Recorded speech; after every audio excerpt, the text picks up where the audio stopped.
Hey, welcome back. So at this point you may have noticed that sometimes we get unwanted tabs or indentations. For example, let's go and create another variable here.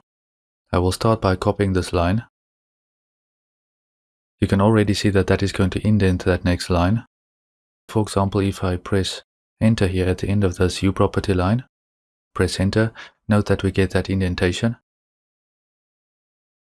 So what we typically do is we go home, for example, and we press backspace to remove that. But if we change a value or we do a semicolon, it does that auto formatting, then it places that indentation back again. Now what we can actually do is we can press Ctrl Z. So undo. You can actually redo that as well, but I'll just click this button here, so that is undo, right? Ctrl Z. So the point is you can undo that formatting. What you can do is you can declare your variables and your functions first, and then add your decoration. At the top of that, you don't decorate your cake before you've baked that, right? So two things to remember here: you can undo that formatting and you can decorate after your declarations.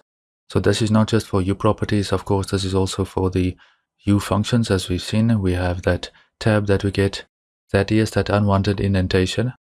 Keep in mind that if you attempt to modify the formatting options that is in the tool options, then that will have repercussions and that will affect some of your other editing that you may not want, just to eliminate this tab here. So I would avoid making changes to the tool options and the formatting options just to remove these indentations. Stick with undoing, and then, as I mentioned, decorate following the declarations. Right, you want to bake your cake first and then you want to decorate it.